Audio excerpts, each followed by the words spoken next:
ከዲላ ነው። በኢየሱስ ድንቅ ሥራ ዓለም አቀፍ ቤተክርስቲያን ሐዋሳ ገስት ሃውስ 2016 ዓመተ ምህረት ህዳር 28 ቀን ገብታ ነበር። መንፈሳዊ አባቴ ጋር ስትገባ 3 ትልልቅ ኬዞችን ይዛ ወደ እግዚአብሔር ሰው መጣለች። ዛሬ ግን በፊታችሁ የመጣችው ለምስክርነት ነው። ምን ሆነልሽ ማሚ ብዬ ስጠይቃት 3 ነገር ነገረችኝ። አንደኛ ልክ ወደ እግዚአብሔር ሰው ስገባ እንደዚህ አለኝ፣ ብሩክ ማን ነው አለኝ። የሚገርመው ነገር ብሩክ የኔ ባለቤት ነው። ሞቷል አለኝ። አዎ ሞቷል። የሞተበትን ኬዝ ታውቂያለሽ አለኝ። አዎ አውቃለሁ የእግዚአብሔር ሰው አልኩት። የሚገርመው ነገር ባለቤቴ ብሩክ የሞተው በኤችአይቪ ምክንያት እንደሆነ የእግዚአብሔር ሰው ነገሬ ተጠንቅቆ። ነገር ግን እኔም አቅ ነበር። እንደዚህ አልኩት፣ አዎ ባለቤቴ የሞተው በኤችአይቪ ነው። እኔም ደግሞ ላለፉት 17 ዓመታት የኤችአይቪ መድኃኒት እጠቀማለሁ። አሁን ተስፋ ስቆርጥ ነው የእግዚአብሔር ሰው ወደ አንተ የመጣሁት አልኩት። አንድ ለ17 ዓመት ሙሉ እታመምበት የነበረውን የኤችአይቪ ኬዝ ይዤ መጣው። ሁለተኛ ወደ እግዚአብሔር ሰው ስቀርብ በማህፀን ካንሰር ምክንያት ማህፀኔ በስብሶ ተስፋ የለሽም የሚል ዜና ከሐኪሞች በሰማውበት ምዕራፍ ነበር ወደ እግዚአብሔር ሰው የመጣሁት። 2016 ህዳር 28 ቀን በኢየሱስ ድንቅ ሥራ ዓለም አቀፍ ቤተክርስቲያን ሐዋሳ ገስት ሃውስ የእግዚአብሔር ሰው ጸለየልኝ። እንደዚህ አለኝ፣ አዋጅ በአዋጅ ተገልብጧል። ወደ ቤትሽ ሂጂ። ቀጣይ ለምስክርነት ስመጪ ኤችአይቪ የለም፣ ካንሰር የለም። ለ8 ዓመት ሳይለንስ፣ ለ17 ዓመት ኤችአይቪ፣ የ8 ዓመት የማህፀን ካንሰር በአንድ ቃል ተፈውሶ ዛሬ በሐኪሞች አረጋግጬ ለምስክርነት መጥቻለሁ ትላለች። በእግሮቻችሁ ቆማችሁ ጌታ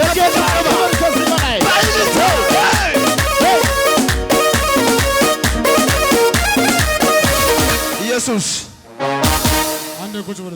17 ዓመት ኤችአይቪ ዳድዬ መድኃኒት የምትጠቀምበት ስንት ዓመት? 17ኛ ዓመቴ ነው አሁን። ኤችአይቪ ካንሰርም ሳይነስም ካንሰሩ ሁሉም የለም እትዩ ሁሉም የለም። ጉባኤ ድጋሜ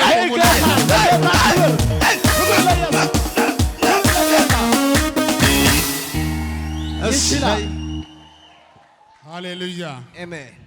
አሁን ደስ ብሎሻል? አዎ በጣም ደስ። ኢየሱስ ጌታ ነው። አሜን። እስቲ እጃችሁን ከፍ አድርጉ። ሌሎችን እየበላ አንተን አይበላ። ኤችአይቪ አቅም የለም እንዳይባል ባሏን እኮ ገለዋል። እውነት ደካማ ቢሆን አይገልም ነበረ። 17 ዓመት ጥያቄ 10 ሰከንድ ጸሎት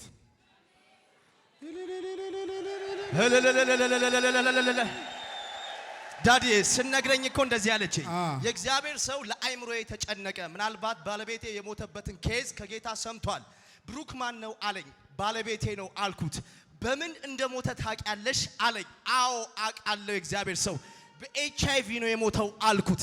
ለ17 ዓመት አንቺም ኤችአይቪ መድኃኒት ትጠቀሚያለሽ አለኝ። አዎ አልኩት። ሂጂ ቀጣይ ባለውበት መድረክ ስቆሚ 1 ከዚህ ኤችአይቪ፣ 2 ከማህፀን ካንሰር፣ 3 ለ8 ዓመት ያሰቃይሽ ከነበረ ሙሉ ለሙሉ ተፈውሰሻል ብሎ ሸኘኝ። እኔም ወጥቼ ወደ ሀገሬ ሄድኩኝ። እዛው ሕክምና የምከታተልበት ሆስፒታል ውስጥ ቼክ ይደረግ ለ17 ዓመት ሙሉ መድኃኒት ይሰጡኝ የነበሩ ሐኪሞች ግራ እስከሚገባቸው ድረስ እግዚአብሔር ዘሩን ለአንዴና ለመጨረሻ ጊዜ ነግሮታል።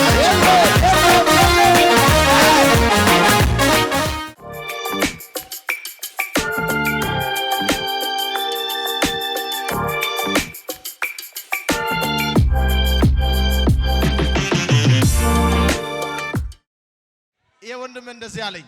በጣም የሚገርም ፈውስ ነው ሆነለት። ለ3 ወራት ቤት ሽባ ነው ተኝቶ ነበር። ሰው ነው የሚያነሳው፣ ሲሆን ነው የሚያንቀሳቅሰው። የእግዚአብሔር ሰው ሐዋርያው እስራኤል ዳንሳ እንደዚህ አለ። ስልኩን በመንፈስ ቅዱስ አውቆ ስሙን ብዙኔ ቡርቃ ና ወደኔ እኔ ወደ ሐዋሳ እየመጣው ነው አለ። የሚገርም ነገር ናስ በሚልበት ጊዜ አልጋ ላይ ቤት ለ3 ወር ተኝቶ ነበር። ሲነግረኝ ለ3 ወር መንቀሳቀስ አይችልም ተኝቷል። ልክ ከሐዋርያው አፍ ቃል እንደወጣ ለ3 ዓመት ተኝቶ ከነበረበት ብድግ። ኧረ ለጌታ ከዚህ በላይ ለ3 ወር የማይንቀሳቀስ ይሄው እየተንቀሳቀሰ ከዛ ሰዓት ጀምሮ ተፈውሶ ለእግዚአብሔር ምስጋና አምጥቷል። የሐዋሳ ቅዱሳን ይሄ ፈውስ ካልቀለላችሁ ቆማችሁ እግዚአብሔርን እንድታመሰግኑ ፈቅዳለሁ። ቆማችሁ ለጌታ ክብር አምጡ። ሃሌሉያ። እኚህ ትልቅ አባት የዛሬ ሳምንት ከወንድሜ ከነቢይ ህያው ስንመጣ አልንቀሳቀስም ነበረ። ጠራኸኝ መጣሁ አሉ። ቢሞት እንኳን አንተ ጸልይልኝ፣ ከዛ በኋላ ቢሞት ነው የሚሻለው ጸልይ አለኝ። አትሞትም። እውነት ነው። ከዛሬ በኋላ አልጋው ቀረ። አሜን። ተፈውሰሃል። አሜን። ዛሬ ተፈውሶ መጥቷል በእግሩ ያየው እኔ ባለፈው ስቃይ። እናንተ ብቻ ዝም ብላችሁ ቆማችሁ ለጌታ ክብር ስጡ። ለጌታ ክብር አምጡ። ለኢየሱስ ለፈዋሹ ጌታ ከዚህ በላይ ከዚህ በላይ ከዚህ በላይ እሰይ! ለጌታ ክብር አጨብጭቡና ቁጭ በሉ እስቲ። እሰይ! ዳዲ የሚገርመኝ ነው መጽሐፍ ቅዱስ ውስጥ ለ12 ዓመት ደም የሚፈሳት ሴት አለች። ለ38 ዓመት ደም የሚፈሳት ሴት አለች። የሚገርመው ነገር ይህ ሰው የዛሬ ወር ወደ ኢየሱስ ድንቅ ስራ ዓለም አቀፍ ቤተክርስቲያን ሐዋሳ ገስት ሃውስ ባለቤቱን ይዟት ሲመጣ ሲነግረኝ እንደዚህ ያለኝ፣ ባለቤቴ አንድ በውጭው ዓለም ነው የምትኖረው፣ ለ4 ዓመት ሙሉ ያለ መቋረጥ ደም ይፈሳት ነበር አለኝ። ለ1 ዓመት አይደለም ለ2 ዓመት አይደለም። ምናልባት ሴቶች ይህን ነገር በደንብ ይገባቸዋል ብዬ አውቃለሁ። በወር አንድ ቀን ለሚመጣ ደም እንኳን ምን ያህል እንደምትሰቃዩ ታውቁታላችሁ። ለ4 ዓመት ሙሉ ተከታታይ ደም ይፈሳት ነበር አለኝ። ሁሌ ዳይፐር አርጋ ነበር የምትንቀሳቀሰው አለኝ። ስራ መስራት አልቻለችም። ነገር ግን የሚገርማችሁ ነገር ለጉብኝት ካለችበት የውጭው ዓለም ልክ ወደ እኔ ስትመጣ የዛሬ 2 ወር ወደ ኢየሱስ ድንቅ ስራ ዓለም አቀፍ ቤተክርስቲያን ሐዋሳ አጥቢያ ሐዋርያው ጋር ይዣት ገባው። ሐዋርያው እንደዚህ አለ፣ ለሰው የማይቻል ለእግዚአብሔር ይቻላል። ከዚህ ቀን ጀምሮ የሚፈስሽን የደሙን ምንጭ አቁሜያለሁ፣ ሂጂ በሰላም አለና ወጣን። የሚገርማችሁ ነገር ለ4 ዓመት ሙሉ ከባለቤቴ ማህፀን ውስጥ ይፈስ የነበረ ደም ሐዋርያው ጸልዮ ሲያቆም ከገስታው ሳንወጣ ቆመ አለኝ። ከገስታው ግቢ ሳንወጣ ቆመ አለኝ።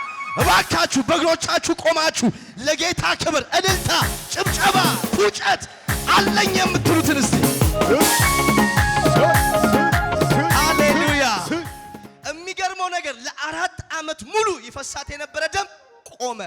በስራዋ በምኗ ክንውን አጣችለት። ቀንበር ለአንዴና ለመጨረሻ ጊዜ ተሰብሮ አሁን ባለቤቴ ያቋረጠችውን ስራ ቀጥላ ባለችበት ዓለም ሀገር ተመልሳ ሄዳለች። ይህንን ስጦታ ለእግዚአብሔር ሰው ይዤ መጥቻለሁ። በሕክምና ያልተቻለ፣ በአዋቂዎች ያልተቻለ፣ በሳይንሱ ያልተቻለ እግዚአብሔር በእግዚአብሔር ባሪያ በኩል ችሎ በሕክምና መፍትሄ ያጣንለት ጉዳይ በተቀባው የእግዚአብሔር ሰው ሆኖላል ይላል። በጭብጨባ እግዚአብሔርን አክብሩልኝ እባካችሁ።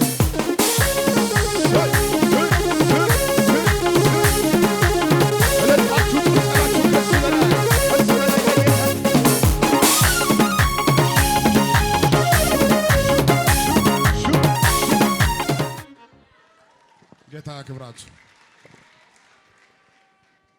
እሰይ! በህይወቴ ለመጀመሪያ ጊዜ አስገረመኝ ስጦታ። ከዚህ በላይ